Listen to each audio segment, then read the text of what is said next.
نن مو د خپرونې موضوع دا ټاکل ده چې څنګه کولی شو چې کورني تولیدات زموږ په اقتصاد باندې مثبت اغېز وکړي او د کورني تولیدات لپاره لارې چارې چې څنګه کولی شو کورني تولیدات موږ په سمه توګه تنظیم کړو، هغه کورني تولیدات په سمه توګه په هیواد کې پروسس کړو او په خپل هیوادوالو یا د هیواد څخه یې بهر یې ولیږو.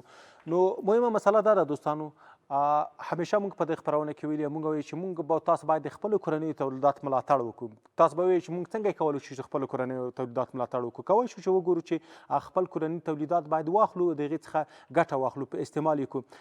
هغه کس چې د بهر راځي د هغې په نه اخیستلو یا د ضرورت څخه پرته اخیستلو باندې موږ کولی شو چې هغوی ته ګټه وکړو. که چېرې موږ او تاسو خپل کورني تولیدات واخلو نو دا به زموږ د خپلو هیوادوالو سره مرسته کړې وي. خو یوه مهمه مسله دا ده، همیشه ما په دې باندې به ویلي دي په خپرونه کې، خپله سوداګرو سره مې پرې بحث کړی، آیا زه څنګه خپل کورني تولیدات وپېژنم؟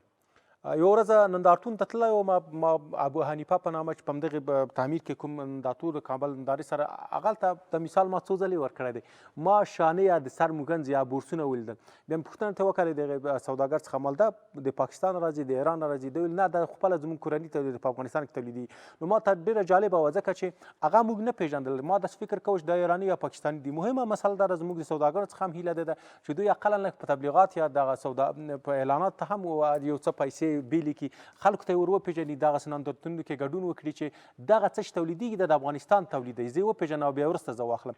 د همدې موضوع په اړه نن په خپرونه کې راسره مېلمه ښاغلی نیک محمد مجاهد، همدارنګه محب الله احمدزی، دوی د سټانګ فوډ په نامه یو کمپنۍ جوړه کړې چې دوی یعنې قوي خواړه تولیدوي او د دوی د تولیداتو په اړه به ورسره بحث کوو. مجاهد صاحب ستاسو ته هم ستړي مه شوئ. محمدزی صاحب ښه راغلی خپرونه ته. ډېره زیاته مننه، تاسو ته هم ډېره مننه. راځو به لومړی پوښتنه مجاهد صاحب له تاسو وکړو چې څنګه د فکر درته پیدا شو په خپل افغانستان کې دین تاسو سرمایه‌ګذاري وکړئ، درته پانګونه وکړئ او هېوادوالو ته خدمت وکړئ؟ ډېره زیاته مننه. په لومړیو کې د ملي تلویزیون ټول لیدونکو ته سلامونه، نیک هیلې، احترامات. تاسو ته سلامونه، نیک احترامات. ډېر د افتخار او د خوشحالۍ ځای دی چې تاسو خپل تجاران دې ته هڅوئ چې داسې برنامو ته راوغواړئ، اقتصادي برنامو ته. زمونږ دغسې یو فکر راسره پیدا شو چې مختلف، لکه تا چې مخکې ویلي چې نندارتون ته لاړې، موږ به هم په داسې نندارتونونو کې ګډون کولو، مختلف شیان به مو لیدل، نو د نورو هیوادونو څخه راوارد شوي شیان به مو ولیدل. نو په دې فکر کې شو چې موږ څنګه کولی شو چې خپل هیواد کې پانګونه وکړو او خپلو هیوادوالو ته لا اسانتیاوې برابرې کړو، تر څو له بل هیواد له وارداتو یا اجناسو څخه منې شو، خپله دغه یو اختراع وکړو، یو نوښت وکړو. نو په دغه فکر کې وتوانېدو، سرچ مو وکړه، نو دغه یوه قوي غذا مو د هغه نه بس په ډېرو مشورو نه بعد بازار ته وړاندې کړله چې ماشاءالله اوس هم دوام ورکوو او مخته به ځو. د دغه فکر تاسو ته پیدا شو دا وړاندې کوي، دا ټول د افغانستان مواد دي که نه د بهر نه یو څه شی پکې راوړی؟ لکه تشریح کړئ چې په دې کې څه شی دي چې استعمالیږي او دا په افغانستان په کومو ولایتونو کې پیدا کېږي، کابل کې پیدا کېږي؟ که لږ یې تشریح کړئ راته. بلې، دغه نوم ډاکټر سټرانګ فوډ یا ډاکټر قوي غذا ده. دا چې دی د افغانستان د وچو میوو څخه جوړیږي، یو خارجي فارمول دی. نو په ترکیب کې بادام، پستا، کاجو، جلغوزه، شودې، عسل لري. نو هغه ماشومان چې هغه جسماً خوار وي، ذهناً کمزوري وي، هغه ځوانان چې هغه کاروبار کوي یا مثلا وظیفې لري، ذهناً ستړیا لري، د هغوی د راحتي لپاره، د کمزوري لپاره، هغه خویندې میندې چې هغوی کمخونې وي، کمزوري وي، د هغوی لپاره یو خاص فارمول دی، یوه خاصه غذا ده. له کومه ځای شروع کړ؟ مثال چا در سره مرسته وکړه، مشوره چا در سره وکړه؟ څومره کسان تاسو اوس په کار هلته تاسو سره بوخت دي؟ دغه شروع یو څه د کار مشکله وي، بیا کله چې لږ مخکې لاړ شي اساني راځي. همدغسې دی. موږ دا په 2002 کال کې د یو USAID سره یو قرارداد امضا کړی و، یوه پروژه مو اخیستې وه د سوی تغذیه په نوم باندې. نو دا به موږ د سایتامې په چوکاټ کې په دولتي شفاخانو کې په ریاګان ډول باندې ماشومانو میندو ته ورکول، د ډاکټرانو په مشوره باندې همدغه غذا. نو تر 2014 پورې همدغه لړۍ روانه وه، دا شی بازار ته نه و کله چې 2014 نه بعد دا شی هغه پروجیکټ د موږ ختم شه نو موږ په دې هڅه کې شو چې دا شی موږ بازار ته راوباسو نو هم د خلکو لپاره اقتصادي او هم فایدهمند تمامیږي نو دا یو نوښت مو وکړو چې بازار ته مو راوباسه او خپل وطني تولید دی بغیر د کاجو نه چې کاجو خارجي دی نور ټول د داخلي میوو څخه استفاده کوو. تاسو دغه میوې د کوم ولایتونو څخه راوړئ؟ موږ د کابل بازار څخه اخلو، پسته چې دی له هرات څخه یې راغواړو او بادام چې دی بادام هم داسې د کابل کې مارکیټ کې چې اخلو د یو سوداګر سره مو قرارداد دی هغه بیا موږ ته د مختلفو ولایتونو څخه راغواړي. تاسو مثال بادام ډېر زه فکر کوم په زابل کې دی ولې خپله زابل ته د زیرغیزې سوداګرو څخه نه خرید بڼوالو څخه نه که دومره وخت تاسو نه لرئ خو دومره وخت نشو ورکولی چې د هر دهقان پسې یا بزګر پسې موږ لاړ شو د هغوی باغ ته دا اوس لکه موږ سمنګان وګورئ لکه لوګر وګورئ یو نفر سره مو خبره کړې ده هغوی موږ ته دا ټول شیان دلته اماده کوي. مقصد تولیدات کورني دي کورني دي ټول وچې میوې زموږ د وطن دي. ښه څومره کسان تاسو سره په کار بوخت دي له کومو ستونزو سره مخ شولی چې دا کار مو پیل کړ؟ دلته زه فکر کوم په تېرو حکومت کې یوازینۍ ستونزه دا هم وه چې کاغذ پراني ډېره وه هغه جواز اخیستل د دغې سره خو ستونزې مشکلات نه وو. دا چې جواز موږ تجارتي جواز ورته لرو خو یو صحي سرتیفیکټ تر اوسه موږ د خوړو درمل له ریاست څخه نه دی اخیستی دوی ته مو د ټیسټ لپاره ورکړی و چې نتیجه یې راغلې ده او دوی وویل چې موږ سټنډرډ سازي کې تاسو سره حتما کومک کوو. په تیر دولت کې مطلب موږ دا فرمایشي جوړول داسې بازار ته نه و راغلي ستونزې وې یعنې ستونزې جوړېدلې. په اوس وضعیت کې چې دی موږ ډېر راضي یو او د موږ ته اطمینان راکړل شوی ده د چارواکو لخوا څخه د هغه مسؤلینو لخوا څخه وایي موږ تاسو سره یو تاسو مخته لاړ شئ چې هر رقم خدمت په موږ باندې کېږي موږ به تاسو سره همکاري کوو موږ ډېرو څخه راضي یو. ډېره مننه کوم. ښاغلی احمدزی تاسو د بازار موندنې په برخه کې کار کوئ زموږ سوداګر چې یوازینی شکایت که ورته ووایي دا دی چې دوی وایي چې موږ تولیدات کوو په کور دننه خو بازار ورته نشته دی لکه لاسي صنایع ځینې نور شیان یا زموږ کرنیز محصولات تاسو وګورئ کله چې موږ هندوانې وخت راشي په موږ باندې تاوان وي که د رومي بانجان وخت راشي په تاوان یعنې بازار ورته نه وي. ستاسو د تولیدات لپاره بازار نه کوم کټګورۍ څخه هم کار اخیستی څنګه بازار مو ورته پیدا کړی دی؟ بازار مو ښه دی که نه متوسط دی؟ بسم الله الرحمن الرحیم. اول تاسو ته بیا تاسو لیدونکو ته سلامونه او احترامات. بله بالکل بازار موندنه لږ ذره ستونزمنه وي.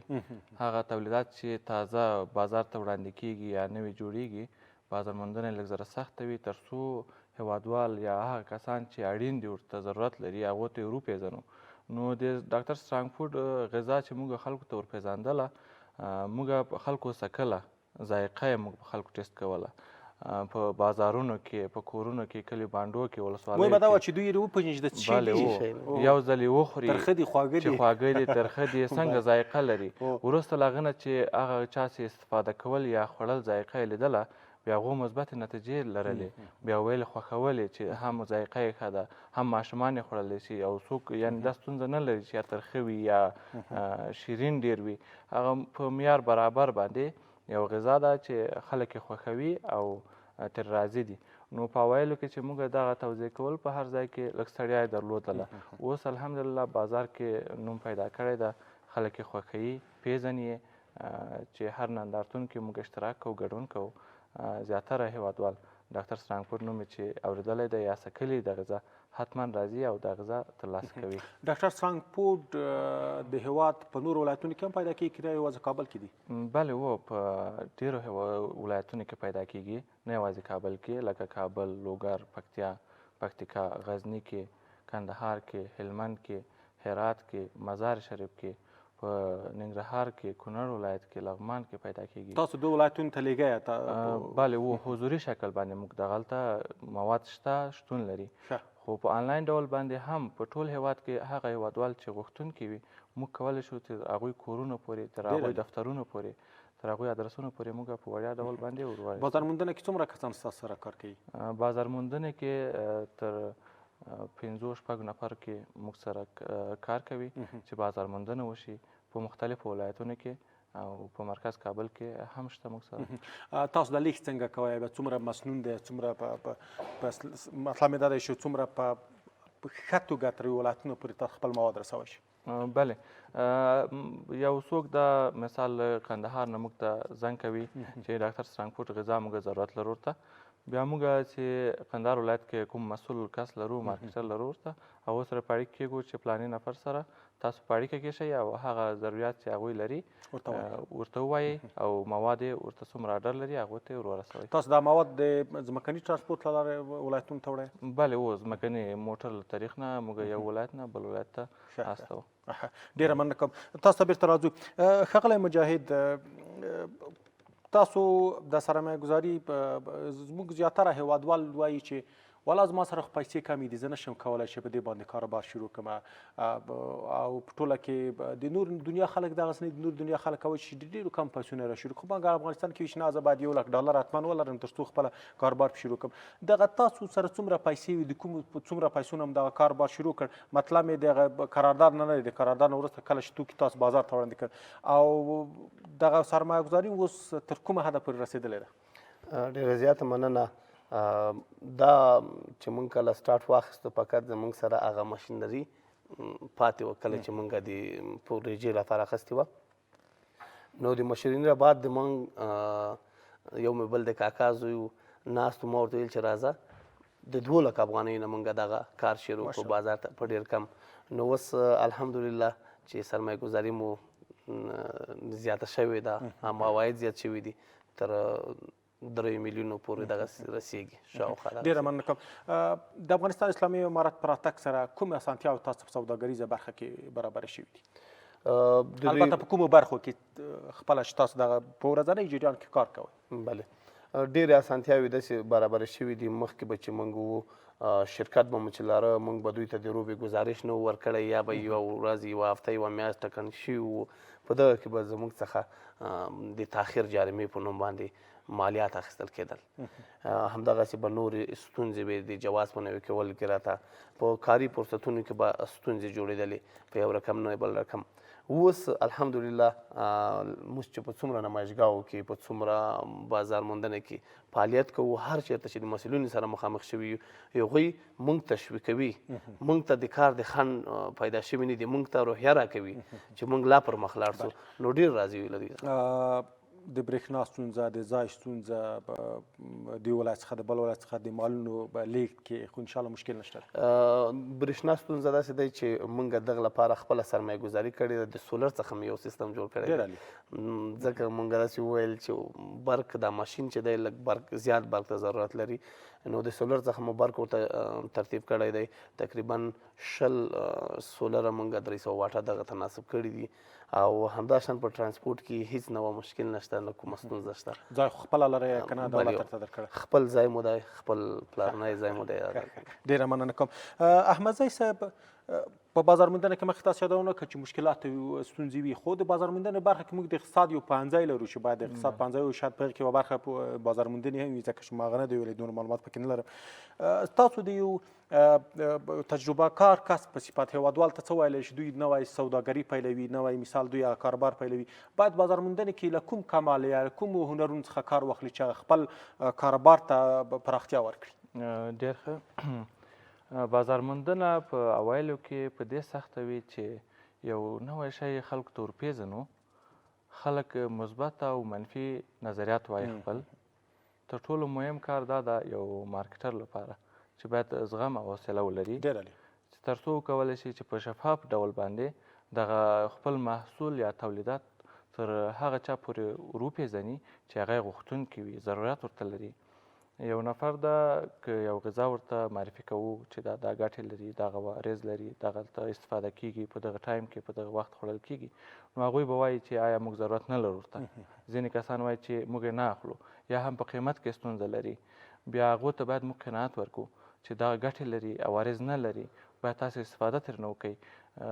یعنې داسې یو قناعت کننده جواب باید موږ ورته ولرو، داسې یو سیستم باید ورته برابر کړو، داسې یو برنامه جوړه سي چې یو شخص په ډېر راحتي سره، په ډېر پراخه ټنډې سره وکولی سو چې په ازادانه توګه باندې هغه سره بحث وکړو او د خپل محصول ژوندی اوسي. د دې قیمتونه څنګه دي؟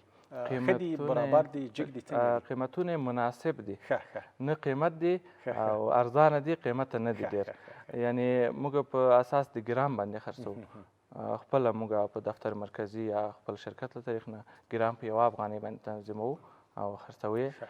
3 نوع پکیج موږ لرو، 2500 ګرامه، 1500 ګرامه او 1000 ګرامه چې هر ګرام یې په 1 افغانۍ باندې راځي، 2500 ګرام یې په 2500 افغانۍ، 1000 ګرامه یې په 1000 افغانۍ، 1500 ګرامه 1500. بله. ډېره مننه کوم. مجاهد صاحب څه ویل لري هیوادوالو ته پیغام مو څه دی؟ ډېره زیاته مننه. زما هیوادوالو ته پیغام دا دی هر تجار هر پانګوال چې هغه په خارج کې غواړي پانګونه وکړي دوی دې راشي په خپل هیواد کې دې پانګونه وکړي. هغه ځوانان چې هغوی نن سبا په کور او په ولایتونو کې ناست دي د وظیفې په لټه کې دي جګ دي شي یو اقدام دې وکړي، یو نوی نوښت دې وکړي، یو فرمول دې ایجاد کړي، مشورې دې واخلي، نو دوی کولی شي تر یو ځایه پورې ځان ورسي. نو د هیوادوال څخه مو دا غوښتنه ده چې په خپل هیواد کې پانګونه وکړي تر څو دا خپل ځورېدلي او کړېدلي هیواد ته لا خدمت وکړو او لا هم زیات کار وکړو. له تاسو دواړو څخه ډېره مننه کوم د ښاغلي نیک محمد مجاهد همدارنګه د محب الله احمدزي چې موږ سره په خبرونو کې ګډون وکړ. تاسو په خپلو چارو کې لا ډېرې بریا وغواړم. ډېره زیاته مننه. ژوندي اوسئ، خوشحاله اوسئ.